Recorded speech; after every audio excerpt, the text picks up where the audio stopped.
ہر روز کرا رہی ہے جو ان کے ملنے والے دن ہیں منگل اور جمعرات کو. تو دوسرا دیکھیں بات یہ ہے کہ یہ پہلے اپنے صفوں کو تو درست کر لیں. یہاں تو ہر بندہ اب ایک دیکھیں ان کا کیا بیانیہ ہے. ایک بندہ کہتا ہے قرآن پکڑ کے کہتا ہے کہ مجھے جو ہے وہ ٹاسک ملا ہے کہ میں ترلا پروگرام جو ہوں اسٹیبلشمنٹ کے ساتھ کروں, ہاں ترلا پروگرام ان کے ساتھ کروں, اور دوسرا بندہ کہتا ہے کہ یہ جھوٹ بول رہا ہے, یہ تو اس کا اپنا پریروگیٹو ہے, اور وہ کہہ رہا ہے قرآن پکڑ کے مجھے خان صاحب نے کہا ہے. تو یہاں کیا آپ ان سے کیا آپ ان کے بارے میں کون مل رہا ہے کون نہیں مل رہا ہے, یہ پہلے خود تو ڈیسائیڈ کر لیں انہوں نے کیا کرنا ہے. اس پہ سینٹر بیرسٹر علی ظفر صاحب چونکہ جوائن کر چکے ہیں, اور بیرسٹر صاحب کا بھی بیان آن ریکارڈ ہے ملاقات کے بعد, عمران خان سے ملاقات کے بعد کہ عمران خان نے بالکل ٹاسک دیا ہے. بیرسٹر صاحب اس پہ ذرا آگے چل کے سوال کرتے ہیں. آرمی چیف کا جو کل کا خطاب تھا اوورسیز کنونشن سے, وہ آج ٹیلی کاسٹ ہوا ہے تمام نیشنل میڈیا پہ. اس میں آرمی چیف نے دو ٹوک انداز میں کہا ہے کہ جی پاکستان کو ہارڈ سٹیٹ بنانے کا مقصد اور مطلب یہ ہے کہ ملک میں آئین اور قانون کی حکمرانی ہو اور ہر ادارہ آئین اور قانون کے تحت کام کرے. سو یہ تو بالکل وہی معاملہ ہے. پاکستان تحریک انصاف کا بھی یہی مطالبہ ہے. سو آپ سب لوگ ایک پیج پہ آ گئے ہیں پھر.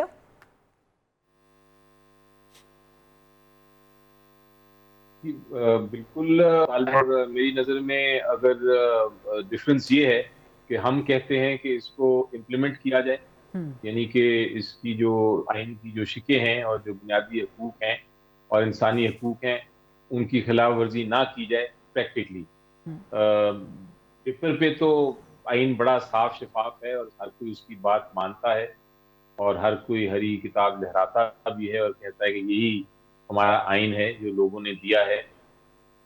اس میں اسلامی جمہوری پاکستان کے پرنسپلز جو ہیں, اصول ہیں شریعہ کے, وہ بھی لاگو ہیں, اور جو آئین میں شکیں ہیں وہ بھی لگی ہیں, آبجیکٹیو ریزولوشن بھی ہے. یہ تو بڑی اچھی باتیں ہیں لکھی ہوئی, لیکن سوال یہ نہیں ہے کہ لکھا کیا ہے, سوال یہ ہے کہ کیا اس پہ عمل درآمد ہو رہا ہے, کیا وہ اس کے اصول جو ہیں اس کی پابندی ہو رہی ہے. یہ یہاں ڈفرنس آتا ہے, یہاں خلا آتی ہے.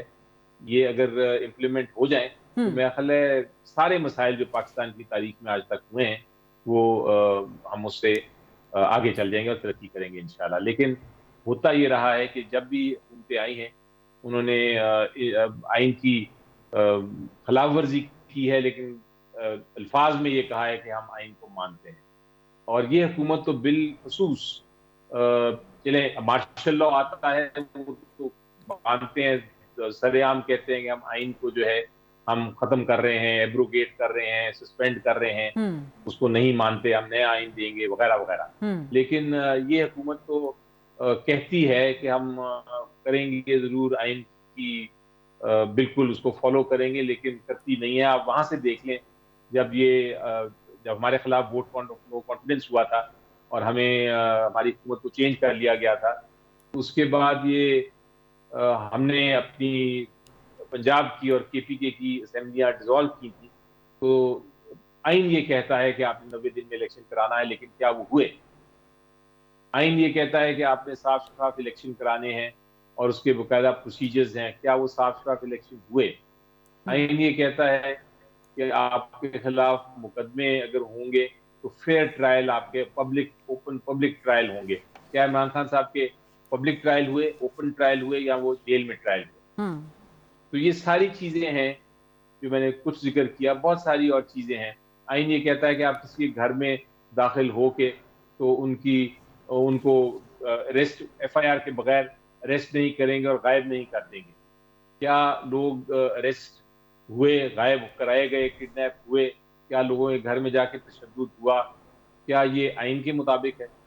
آئین یہ کہتا ہے کہ میڈیا آزاد ہے, کیا آئین کی انہوں نے خلاف ورزی نہیں کی؟ نہیں کر رہے, سینسرشپ نہیں ہے. آئین یہ کہتا ہے کہ ہر ایک کو حق ہے کہ وہ احتجاج کرے, پروٹیسٹ کرے, کیا PTI کو پروٹیسٹ کرنے کی اجازت دی جا رہی ہے؟ یہ بہت سارے ایگزامپلز ہیں جہاں میں کہوں گا کہ آئین تو ہمارا ایک طرح سے ہم لالیس لا قانونیت کے ماحول میں رہ رہے ہیں. تو یہ کہنا کہ آئین کی پاسداری ہونی چاہیے, آئین کی حفاظت ہونی چاہیے, آئین کی امپلیمنٹیشن ہونی چاہیے, اس پہ عمل درآمد ہونا چاہیے, بہت اچھی بات ہے. ہم بھی یہ کہتے ہیں لیکن ہم اس کے ساتھ امپلیمنٹیشن بھی مانتے ہیں. لیکن آپ اپریشیٹ کر رہے ہیں ان ایسنس، آپ اپریشیٹ کر رہے ہیں آرمی چیف کے اسٹیٹمنٹ کو، رائٹ؟ پرنسپل تو بالکل درست ہے، سوال یہ ہے کہ کیا وہ امپلیمنٹ ہو رہا ہے کہ نہیں. ٹھیک ہے، اس کے لیے آپ حکومت کو ذمہ دار ٹھہراتے ہیں. اور جو آپ نے ایک طویل لسٹ بتائی ہے، اس میں ایک اور ایڈیشن، اس کا جواب پھر بعد میں رانا احسان صاحب سے، کہ آج وہاں پر بھی قائمہ کمیٹی میں بھی ڈسکس ہوا کہ جو پی ایس سی میں ڈسکس ہوا کہ ثناء اللہ مستی خیل نے کل واپڈا سے کوئی سوالات کیے پبلک اکاؤنٹس کمیٹی میں، پی ٹی آئی کے ثناء اللہ مستی خیل صاحب نے، اور اس کے بعد ان کے گھر کے میٹر، ان کے ریلیٹیوز کے گھر کے میٹر بجلی کے اتار کے چلے گئے. تو رانا صاحب یہ آپ نے بعد میں ذرا اس کا مجھے جواب دینا ہے. لیکن سینٹر علی ظفر صاحب، ایک بریک کا مجھے کہا جا رہا ہے معذرت کے ساتھ، ورنہ میں بڑا زبردست سوال آپ سے کرنا چاہتی، مزہ آتا اس کا جواب لے کے. آئین اور قانون درآمد کی بات ہو رہی ہے تو ذرا پاکستان تحریک انصاف سے سینٹر بیرسٹر علی ظفر صاحب سے ایک سوال کریں گے، مزید کے سوالات کریں گے، اور رانا احسان صاحب سے بھی سوالات کرنے. ایک بریک کا وقت ہوا. Let's take short quick break and then come back.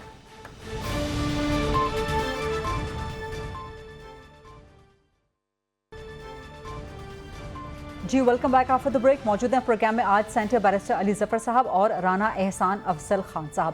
Centre barrister صاحب، بڑی زبردست گفتگو ہو رہی تھی آئین اور قانون پہ عمل، ہاتھ اسٹیٹ. آپ نے آرمی چیف کے اس اسٹیٹمنٹ کو انڈورس بھی کیا، اپریشیٹ بھی کیا. آپ نے کچھ عرصہ پہلے آسما شائع صاحبہ کے پروگرام میں یہ اسٹیٹمنٹ دیا کہ آپ کی ملاقات ہوئی تھی اور آپ نے کوٹ کیا کہ عمران خان نے بالکل اسٹیبلشمنٹ سے بات کرنے کا ٹاسک دیا ہے. تو میرے سوال کے دو حصے ہیں کہ کیا اسٹیبلشمنٹ سے بات کرنا، ٹاسک دیا جانا، کیا یہ آئین کے مطابق ہے، کیا یہ قانون کے مطابق ہے جس کی ڈیمانڈ خود پاکستان تحریک انصاف کی ہے، یا یہ غیر آئینی ایک مطالبہ ہے؟ نمبر 1. نمبر 2، اب یہ خبر آئی ہے کہ جی عمران خان نے انکار کر دیا کہ میں نے کوئی ٹاسک دیا ہی نہیں تھا. تو اصل خبر کیا ہے سر؟ آپ کی تو ملاقات ہوئی تھی. دیکھیں، جو ایکچوئل بات ہے وہ مجھے لگتی یہ ہے، اور یہ میری کچھ انفارمیشن ہے، کچھ اندازہ ہے کہ یہ ذاتی طور پہ سواتی صاحب نے ایک اپنا انیشیٹو لیا جس کا پی ٹی آئی کے عمران خان صاحب کے ساتھ کوئی منسلک نہیں ہے، یا ان کو کوئی ہدایت نہیں دی گئی. انہوں نے اپنی طرف سے کوئی ایک انیشیٹو لینے کے بعد شاید خان صاحب سے ملاقات کی، اور ہو سکتا ہے خان صاحب نے اس ملاقات میں ان کو کہا کہ اگر آپ سے کوئی بات کرتا ہے آپ کریں اور مجھے کوئی پیغام بتائیں. لیکن کوئی اس میں کوئی ایسا مجھے چیز نہیں نظر آ رہی کہ کوئی اس میں پیش رفت ہوئی ہے یا کوئی اس میں مزید کوئی بات ہوئی ہے. یہ ایک انیشیٹو انہوں نے لیا، اب وہی بہتر جانتے ہیں کہ اس کے بعد اس انیشیٹو کو انہوں نے آگے چلایا یا نہیں چلایا، یا پھر اس میں ایسی بات ہم تک نہیں پہنچی ان سے کہ انہوں نے کوئی مزید اس کے اوپر آگے کوئی پروگریس کیا ہو. تو میرا خیال ہے یہ کوئی ایسی کانسٹیٹیوشنل یا آئینی بات نہیں ہے. یہ جس طرح میں آپ کے پاس آ کے کہوں کہ میں کسی سے بات کرنا چاہتا ہوں، آپ روکتے تو نہیں ہیں مجھے بات کرنے سے، تو آپ کہہ دیں کہ نہیں میں نہیں روکتا، آپ کریں جو کر سکتے ہیں. تو میرا خیال ہے یہ اس ماحول میں یہ بات تھی، اور کبھی بھی میرا خیال ہے کہ ہماری طرف سے کسی سے بات کی رکاوٹ نہیں تھی. ہم نے ہمیشہ یہ کہا ہے کہ اگر حکومت بھی کوئی موقف پیش کرنا چاہتی ہے ہمیں پیش کرے، ہم آ کے آگے پیغام پہنچا دیں گے خان صاحب تک، اور اس کے بعد اگر اس میں مزید کوئی پیش رفت کرنی ہے تو وہی حکم فرما سکتے ہیں کہ اس کو ہم آگے کوئی چلائیں یا نہ چلائیں. لیکن سر جو آپ کی ملاقات جو ہوئی تھی اس میں جو آپ کی ملاقات ہوئی تھی سر، اس میں عمران خان نے کیا اس کو ایڈمٹ کیا تھا، اس کو انڈورس کیا تھا کہ اسٹیبلشمنٹ سے بات ہونی چاہیے، ٹاسک دیا گیا ہے؟ ایسی بات تو نہیں ہوئی میری ان سے. یہی بات ہوئی تھی جو میں نے ابھی آپ کو بتائی. جہاں ان سے پوچھا تو انہوں نے یہی کہا کہ ہاں وہ آئے تھے، میرے سے ملے تھے، اور انہوں نے ایک اپنا یہ اجازت دی تھی، اور میں نے کہا تھا آپ کر لیں اگر آپ کر سکتے ہیں، اور پھر مجھے پیغام دیں آ کے. تو یہ اس حد تک کی کوئی کسی قسم کی نہ انہوں نے یہ کہا کہ کوئی آپ نیگوشیٹ کریں، نہ کوئی کہا میری طرف سے کوئی آفر لے کے آئیں، بلکہ الٹا انہوں نے یہ کہا کہ میں بڑا واضح کر دیا تھا کہ میری کوئی بات نہیں کرنی آپ نے، میرے معاملہ کے بارے میں کے بارے میں کوئی بات نہیں ہے، یہ میں اپنے کیسز خود ہی نپٹاؤں گا. اور یہ ان کا موقف ہوا اٹھ رہا ہے. ٹھیک ہے. اب میرے سوال جب بھی ان سے یہ بات ہوئی ہے، جب بھی بات افواہیں جب بھی اٹھی کہ کوئی مذاکرات چل رہے ہیں، تو یہی ان سے پوچھا، اور ہمیشہ انہوں نے یہی کہا کہ میں تو اپنے کیسز لڑ کے عدالتوں سے انصاف کے مطابق جیتوں گا. اتنے بے بنیاد اور جھوٹے کیسز ہیں. ٹھیک. اور میرے سوال کا وہ حصہ ذرا اس کا بھی کوئکلی جواب دے دیجیے گا کہ اسٹیبلشمنٹ سے بات کرنے کی خواہش کرنا، کوئی ٹاسک دینا یا پی ٹی آئی میں سے کسی کا یہ ٹاسک اپنے اوپر ذمہ لے لینا، کیا یہ آئین کے مطابق ہے؟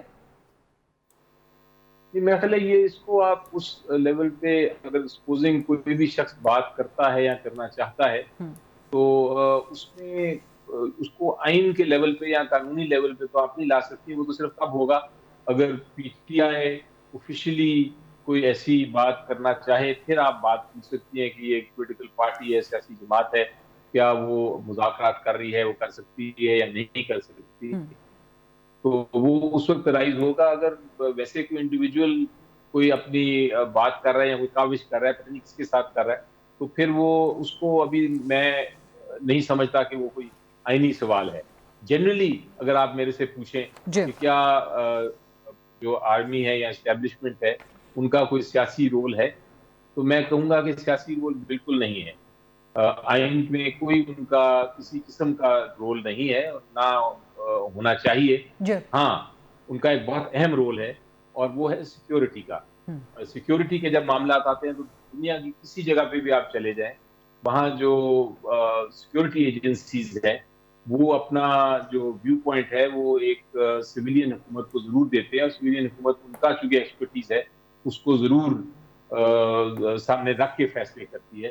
تو یہاں تک رول تو بالکل واضح ہے اور یہ ہونا بھی چاہیے, لیکن اس کے علاوہ سیاست میں کوئی رول نہیں ہوتا, نہ ہونا چاہیے. ٹھیک ہے, اس پر آپ کچھ کمنٹ کرنا چاہیں گے رانا احسان افضل خان صاحب؟ اور جو ایک طویل لسٹ گنوائی ہے بیرسٹ علی ظفر صاحب نے کہ ملک میں آئین اور قانون پہ عمل نہیں ہو رہا, اور ایک چھوٹی سی مثال آج ہی ہوئی پی اے سی میں, ثناء اللہ مستی خیل پی ٹی آئی, انہوں نے واپڈا سے سوال کیے, واپڈا والے ان کے میٹر اتار کے لے گئے ان کے گھروں کے, نہ ان کے گھروں کے بلکہ ان کے رشتہ داروں کے گھروں کے بھی.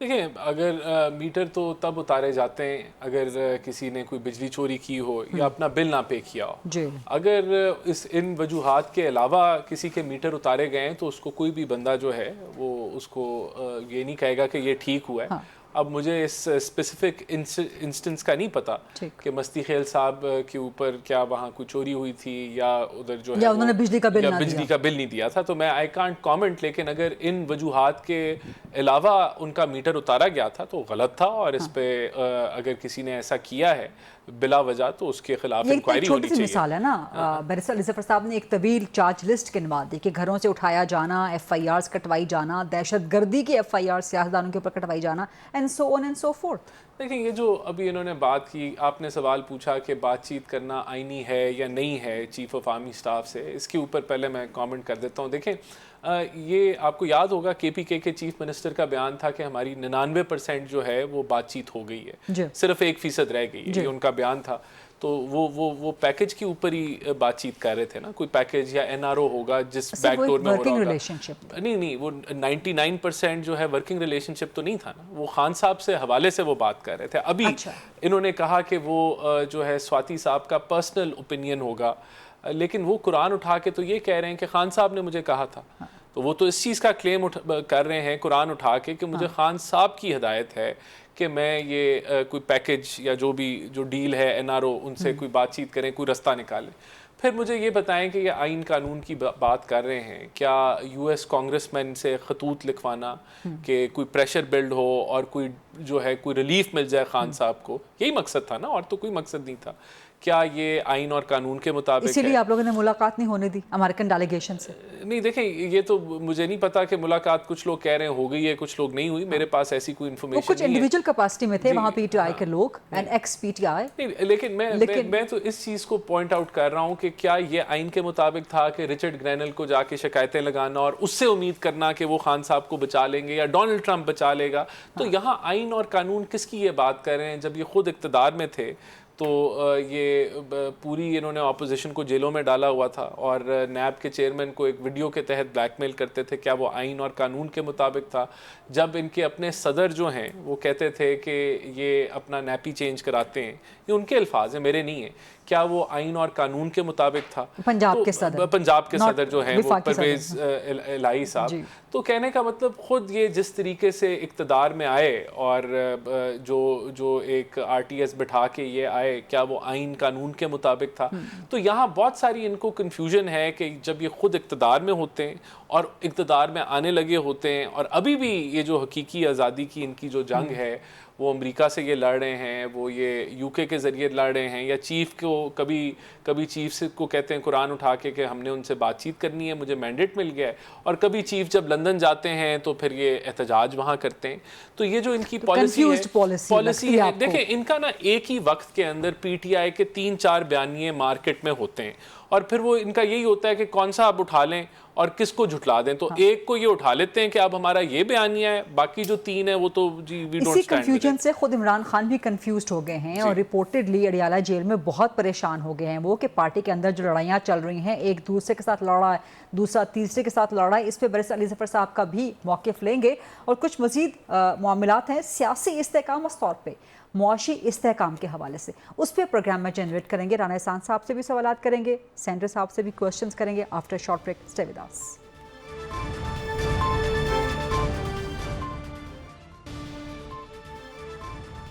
جی welcome back after the break. موجود ہیں پروگرام میں آج رانا احسان افضل خان صاحب اور سینٹر بیرسٹر علی ظفر صاحب. کچھ معیشت کے حوالے سے رانا احسان صاحب ذرا گفتگو ہو جائے. ایک تو پیٹرولیم قیمتوں میں کمی، لیکن ثمرات عوام تک نہیں پہنچائے، اس کی جگہ پہ بلوچستان میں ایک روڈ تعمیر کی جا رہی ہے. تو وہ روڈ آپ تعمیر کریں گے بلوچستان میں، اگر یہ فارمولا کیسے آیا حکومت کے ذہن میں؟ بیکاز وہ روڈ اگر آپ تعمیر کریں گے تو آپ یا تو سرکاری ٹھیکیدار کو ٹھیکہ دیں گے یا کسی پرائیویٹ ٹھیکیدار کو، تو اگین وہ کٹی میں جائے گا پیسہ یا تو سرکار کے یا پھر ایک نجی ٹھیکیدار کے. تو عوام کو فائدہ کیا ہوگا؟ بسم اللہ الرحمن الرحیم. دیکھیں آپ جو بات کر رہی ہیں، ویسے تو پروگرام شروع، آپ جو بات کر رہی ہیں کہ وہ کسی ٹھیکیدار کو جائے گا، تو آپ یہ ایزیوم کر رہی ہیں کہ وہ روڈ نہیں بنائے گا اور وہ جو ہے وہ سارا جیب میں ڈال کے کہیں رفو چکر ہو جائے گا. تو دیکھیں ایسے نہیں ہوتا. وہ روڈ بنے گی اور اس کو وفاق جو ہے وہ اس پہ ٹریول عوام کرے گی. دیکھیں ویسے بھی بلوچستان، لیکن جو پیسہ ہے وہ تو سرکار کے کھاتے میں جائے گا یا نجی. میں اس کی آپ کو دیکھیں، ہمارے اب جو حقیقت ہے وہ یہ ہے کہ بلوچستان جتنا بڑا ہے اور NFC کے مطابق اور 18ویں ترمیم کے مطابق جو اس کو فنڈز ملتے ہیں وہ آبادی کے لحاظ سے ہے، اور لیکن اس کے باوجود جو وہاں کے ایشوز ہیں، جو پرابلمز ہیں، وہ آپ کے سامنے ہیں. جو محرومیت ہے وہ آج بھی ایگزسٹ کرتی ہے. تو اس کو کور کرنے کے لیے یہ سوچا گیا کہ، اور خاص طور پہ جو کنیکٹیوٹی کے ایشوز ہیں وہاں، کہ یہ جو PDL ہے اس میں اس کو اس دفعہ جو بچت ہوئی ہے وہ بجائے کہ آپ ویسے بھی پاکستان کی جو پیٹرولیم پرائسز ہیں وہ ریجن کے اندر سب سے سستی ہیں، اور جب میں ریجن کی بات کرتا ہوں تو اس میں انڈیا، بنگلہ دیش، نیپال. دیکھیں لیکن اگر یہ اس سڑک سے اکنامک ایکٹیویٹی بلوچستان میں بڑھتی ہے، دہشت گردی جو ہے اس میں کمی پیش آتی ہے، کیونکہ جب اکنامک ایکٹیویٹی بڑھے گی تو اس میں بھی فرق پڑے گا. اگر بلوچستان کے لوگ یہ سمجھتے ہیں کہ ان کی محرومیت کم ہوئی ہے، تو ہم دیکھیں ہمارا تو سٹانس ہے. عوام ویسے بھی، ہم بھی دیکھیں وہ بھی عوام ہے، ٹیکس کا پیسہ سر ویسے ہی دیتے ہیں نا. دیکھیں بالکل آپ دیتے ہیں، لیکن میں نے آپ کو اس کی وجہ تو بتا دی کہ جو ہمارے ADBs ہیں یا جو ہمارے ڈیولپمنٹ کے فنڈز ہیں وہ ناکافی ہیں، اور وفاق نے سوچا کہ اس کو بلوچستان کو ایک فردر پش دے دیں کہ ہم ان کو ڈیولپمنٹ کا یہ پروجیکٹ دیں. تو یہ اس سوچ کے ساتھ کیسے آیا حکومت کے ذہن میں؟ سر آپ عوام کو ثمرات پہنچاتے ہیں، عوام آپ کو مزید دعائیں دیں، ووٹ ملیں گے آپ کو مزید. دیکھیں یہی تو بات ہے نا کہ ہم نے وہ جو شارٹ ٹرم گین تھا کہ ہم اس کو کم کریں اور ایک دم سے کہے جی ہمارا پیٹرول سستا ہو گیا، اس سے بہتر ہے کہ اس پیسے کو ہم وہاں انویسٹ کریں جس کے لانگ ٹرم بینیفٹس ہیں. لیکن الٹیمیٹلی وہ پیسہ سرکار کے کٹی میں جا رہا ہے. کٹی میں نہیں جا رہا. دیکھیں وہ عوام کے اوپر لگ رہا ہے. اس سڑک کے ٹھیکیدار کو دیں گے تو وہ سرکار کی کٹی میں جائے گا. نہیں دیکھیں سرکاری ٹھیکیدار نے اس کے جگہ بجری لینی ہے، اس کی جگہ لک خریدنی ہے. کوئی بجری والے کو جائیں گے پیسے، کوئی لک سپلائی کرنے والے کو جائیں گے، جس نے اس پہ ٹریکٹر چلانا ہے اس کو تنخواہ ملے گی.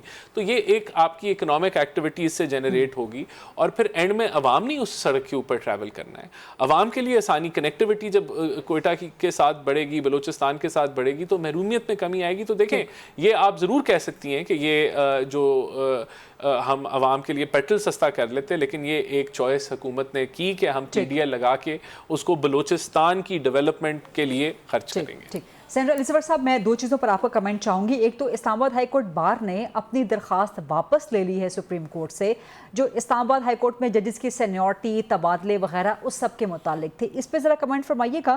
اور دوسرا یہ کہ یہ جو اس وقت اپیرنٹلی معاشی استحکام تو ہے، ریمیٹنسز ریکارڈ آئی ہیں پاکستان میں 4 ارب ڈالر کی صرف 1 مہینے میں، باوجود اس کے کہ عمران خان نے کال دی تھی کہ آپ نہ بھیجیں ترسیلات، لیکن وہ آئی ہیں، اوورسیز پاکستانیز نے بھیجی ہیں. تو حکومت پہ اعتماد کا مظہر نہیں ہے یہ، نمبر 1۔ نمبر 2، فچ نے ریٹنگز بھی کل بہتر کر دی۔ تو آپ لوگ بے شک کہیں کہ جی مینڈیٹ نہیں ہے اس حکومت کے پاس، اسے عوام کا اعتماد نہیں، لیکن دنیا تو اعتماد کر رہی ہے سر۔ جی دیکھیں، جہاں تک اکنامک پروگریس کا تعلق ہے، میں صرف ایک بات کروں گا۔ حکومت نے جو بہت ایک کلیم کیا ہوا ہے کہ ہم نے انفلیشن کم کر دی ہے، جو بیسک انفلیشن کا اصول ہوتا ہے، انفلیشن صرف کم ہونے سے آپ اپنی پروگریس کی نہیں آپ شو کر سکتے، کیونکہ اگر انفلیشن کم ہو رہی ہے کیونکہ ڈیمانڈ کم ہے، جب ڈیمانڈ کم ہوگی تو انفلیشن کم ہوگی۔ وہ والی انفلیشن ایک طرح سے آپ کو ایک انڈیکیٹ کرتی ہے کہ آپ کی معاشی ترقی نہیں ہو رہی بلکہ آپ نیچے جا رہے ہیں، کیونکہ آپ کی ڈیمانڈ ہی نہیں ہے، آپ کے پاس، لوگوں کے پاس وسائل ہی نہیں ہے کہ وہ چیزیں لے سکیں یا اس کی پروڈکشن کی طرف جا سکیں۔ تو یہ ایک بڑا غلط انڈیکیٹر ہے۔ انفلیشن کم ہو، ڈیمانڈ زیادہ ہو رہی ہو، تب انفلیشن کم ہو تو میں اس کو سکسیس کہوں گا، میں اس کو کامیابی کہوں گا۔ اس لیے یہ جو کلیم ہے کہ تھوڑی دیر کے لیے اگر آ گئی ہیں، انفلیشن کم ہو گئی ہے کیونکہ ڈیمانڈ کم ہو گئی ہے، یہ نیگیٹو بلکہ ایک امپیکٹ ہے۔